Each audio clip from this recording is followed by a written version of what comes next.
Okay, so here we are on the second piece of the digestive system lecture. We're going to start going through the organs of the GI tract.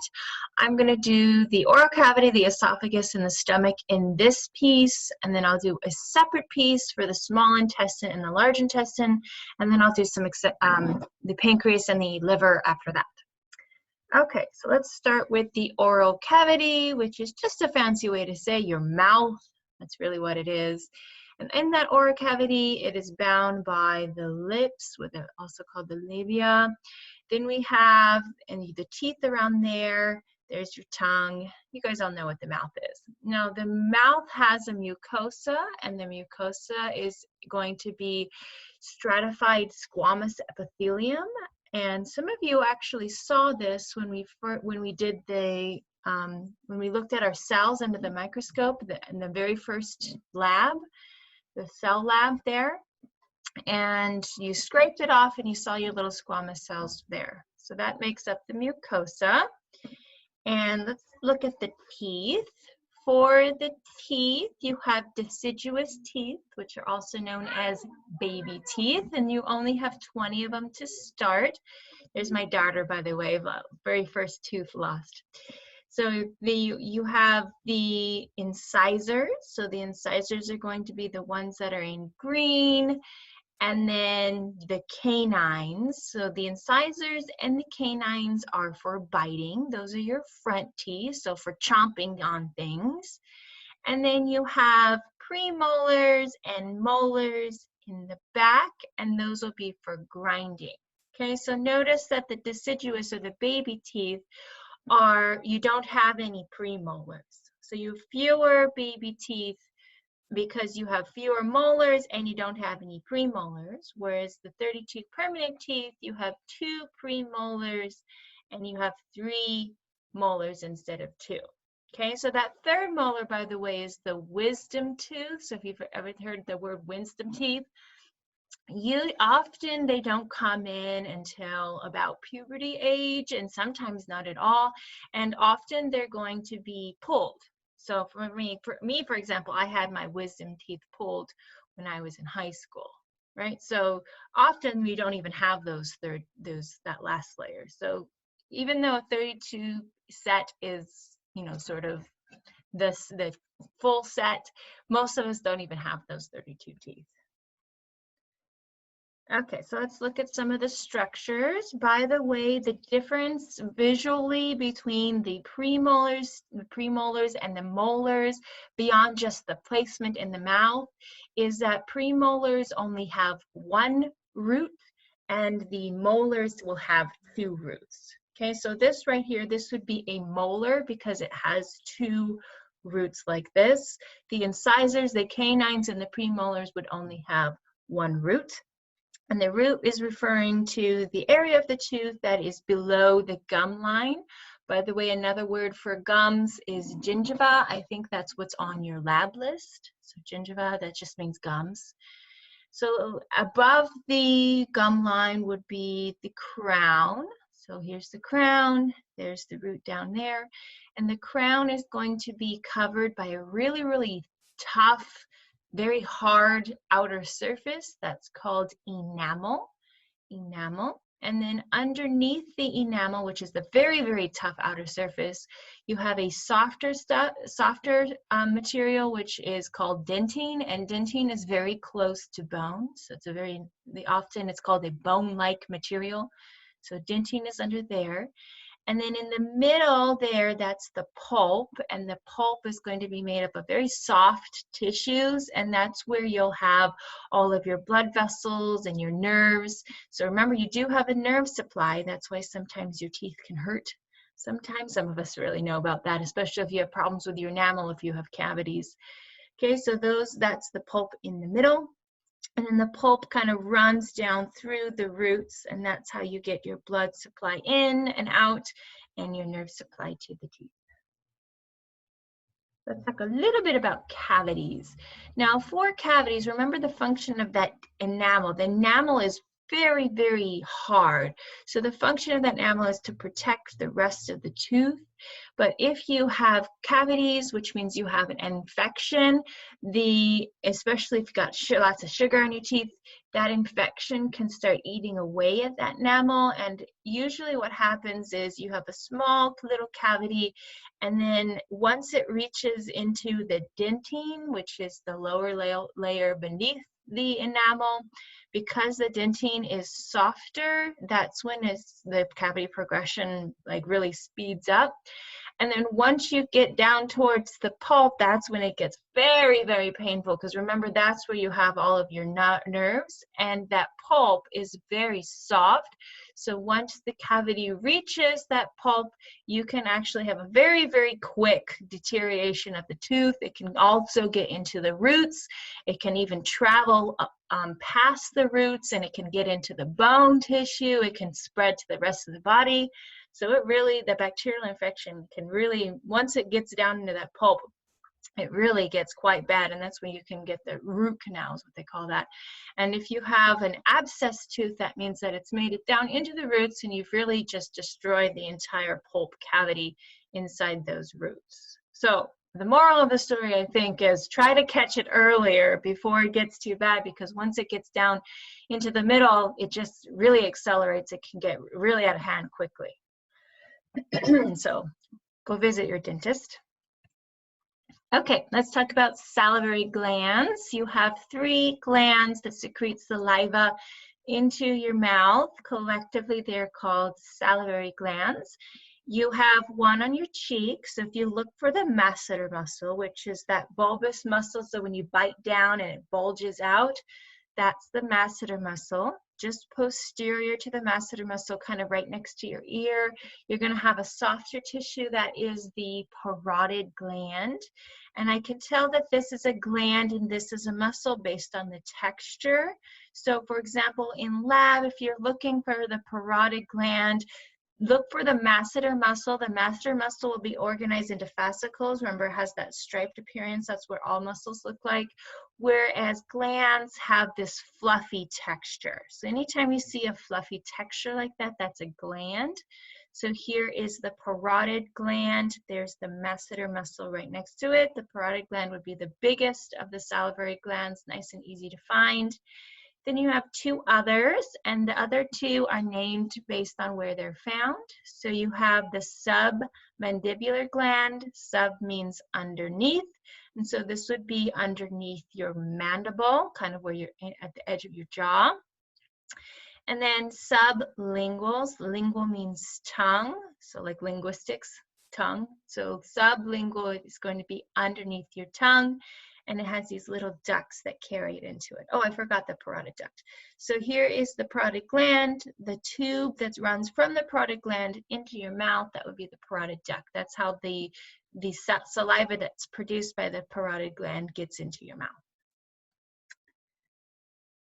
Okay, so I know we're not doing cats this year, which is or this semester, which is disappointing, but we could still look at them some. So here is what's happened. Here is this cat's been skinned and all the connective tissue has been removed.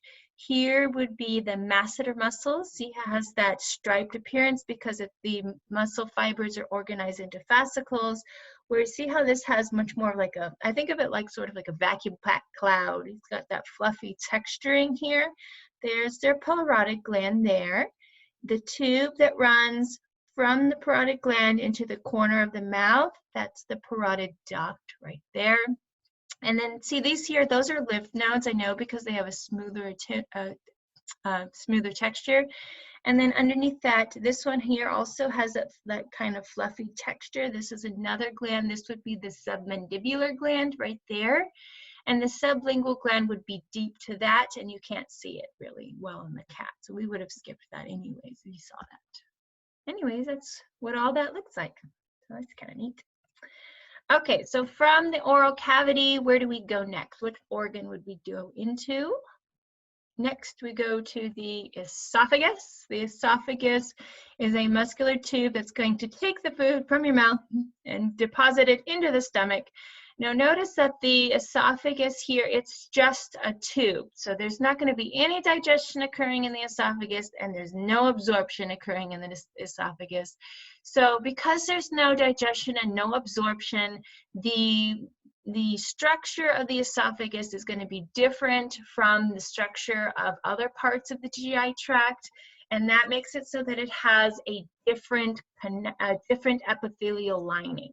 So instead of simple columnar epithelium, the esophagus, just like the mouth, has stratified squamous epithelium. And you can really see this at the boundary between the stomach, which would be down here, and the esophagus, which is right here. That's called the gastroesophageal junction, because junction just means where things meet. So there's a really abrupt change in the epithelium lining.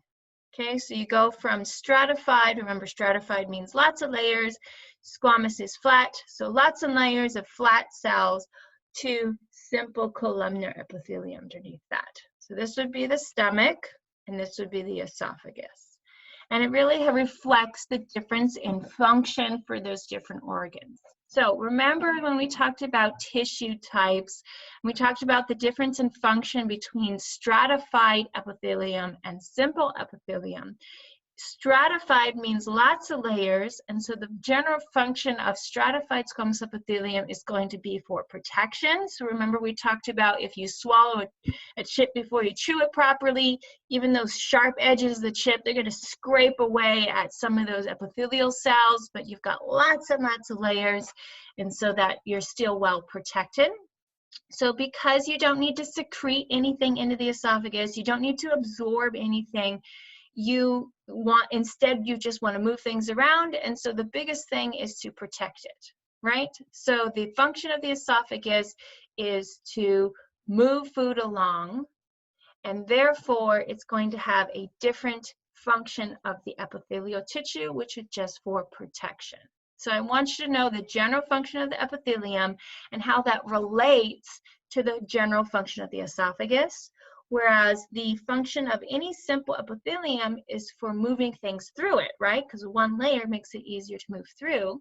And so the function of the stomach is for digestion, and in order to make digestion occur, you need to secrete acids and digestive enzymes into the stomach, and so that is why you have simple columnar epithelium there. So again, the epithelial lining reflects the general function of the whole organ of the stomach, and then the general function of the intestines as well. Okay, so I want you to know the general function of the tissue type and how that relates to the general function of the organ too. From the esophagus into the stomach. Now the stomach has 4 different regions on it, right? So you'll have to know these for lab as well. So here, if we're looking, this right here, this is what a cadaver looks like inside. Just to orient yourself, this is the diaphragm, which means that now we're in the abdominal pelvic cavity. Above this here, this would be in the thoracic cavity. The esophagus punctures through the diaphragm and then empties into the stomach here. So this C-shaped structure there, that would be the stomach. The very beginning of the stomach, where the esophagus dumps into the stomach, that is going to be the cardiac region, or the cardia. So cardia would be the noun part of that, or you could say cardiac region. Either way would be fine. And then from there, the cardiac is going to go into the body.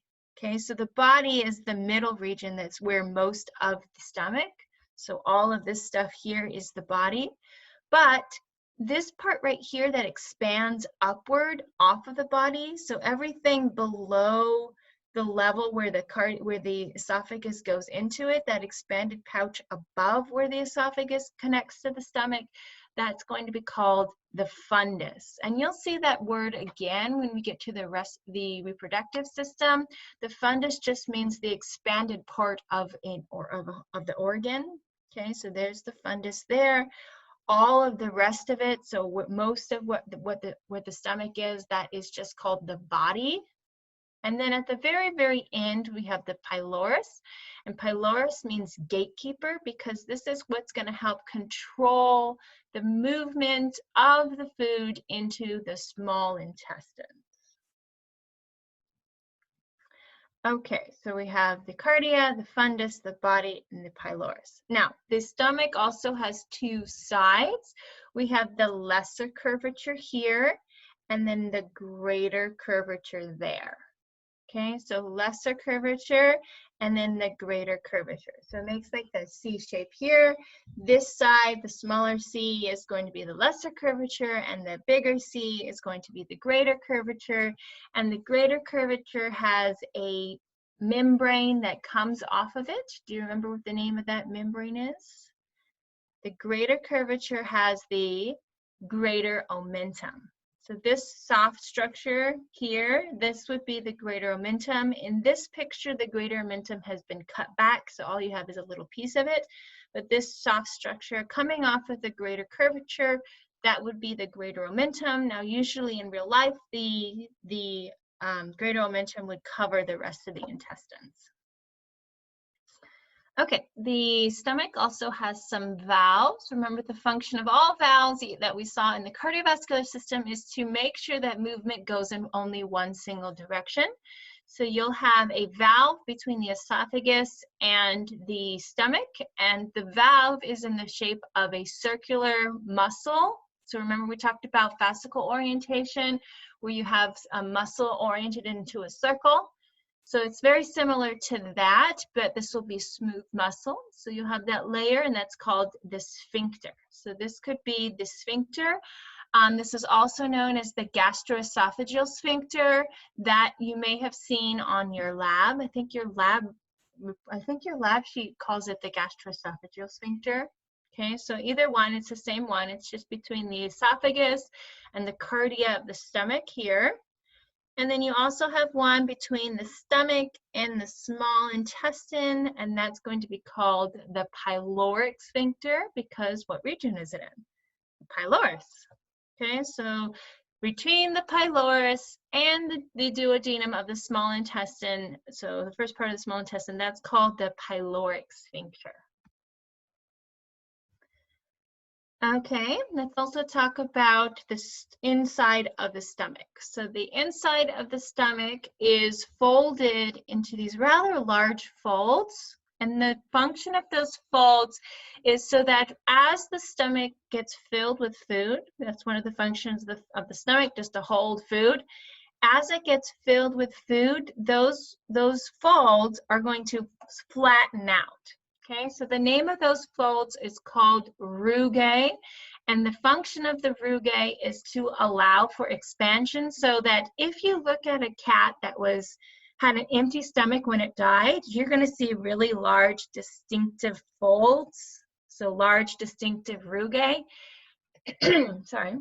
If you look at a cat that had a full stomach when it died, that would be smooth inside. You wouldn't see these folds, because as the stomach expands, the folds are going to flatten out and go away.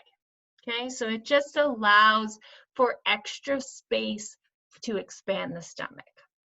These are called rugae, or ruga if it's singular. Okay. So let's look at the mucosa. So the mucosa, again, remember the mucosa is where you see those large rugae. And then if you look closer in the mucosa, you have these little invaginations, which just means that it goes down into the mucosa. Okay, those invaginations are called gastric pits. So a bunch of pits that go down into it. Okay, so they're different from villi because villi go up and expand into the lumen, and I'll show you a picture of that later. These are the gastric pits that go down into it. Okay, so in those gastric pits, you have different types of cells. I'm not going to go into them for anatomy, but I'll go into them for physio if you go there. Those are different types of cells that are going to secrete gastric juices. Okay, so also remember that the stomach is the only organ in the GI tract that has 3 layers of smooth muscle instead of 2. All of the GI tract has the circular layer, which would be the innermost layer for most of the time, and then it also has the longitudinal layer. So remember, circular makes like a circle around it, and the longitudinal means lengthwise. So all the organs of the GI tract have that layer. But the oblique layer has, the stomach has one extra layer, which is called the oblique layer. And the oblique layer would be the deepest layer here. And oblique means at an angle. So we have one that makes a circle around. You have one lengthwise, and now you also have an additional one that goes at an angle. So why do you think the stomach has an extra layer of smooth muscle? What does the stomach do? What type of movements does the stomach do that is not found in other places in the GI tract? That's the answer to that is churning. So churning is like mixing, right? So instead of just pushing the food through the tract like you do in the rest of the GI tract, in the stomach, you want to mix that food. So you're going to take the food and you're going to turn it over on itself, sort of like kneading dough. And the purpose of that is to make sure that all that food comes in contact with the gastric juice, which has a bunch of acids and digestive enzyme in there, and that's going to help with digestion. So the major function of the stomach is to digest, and this extra layer of oblique layer helps with the churning to make sure that all that food is mixed together to help to get the best amount of digestion. Okay, so stomach, only extra layer, only organ with the extra layer of the oblique layer. Okay, so what I want you to do now, right now, is go ahead and pause and figure out what each of these ones are. Then we'll go through them together. Okay, I'm coming back. So, oh, there he goes. So here is the esophagus. The initial region that the esophagus connects to the stomach would be the cardia. So everything above the cardia here, all of this would be called the fundus. That's that expanded pouch right there. Then this whole part right here is the body, then the pylorus is there. Okay, so what would B be? B. So that is one of the smooth layer muscles. You have the circular layer, the longitudinal layer, and then deep to both of those, you have the extra layer. What's the name of the extra layer? That's the oblique layer because it goes at an angle. C is talking about some internal folds. That would be the rugae or ruga if it's singular. And then D is, normally if I'm looking for this, I would say name this side of this organ. Okay, so for example, in lab, I'll usually say name this side. That would be the lesser curvature. And if this is the lesser curvature, what is this side here? That would be the greater curvature there. And then E is referring to the structure that controls the movement from the pylorus and into the first part of the small intestine. That's going to be the pyloric sphincter. Okay, so from the stomach, where are we going next? We're going into the small intestine.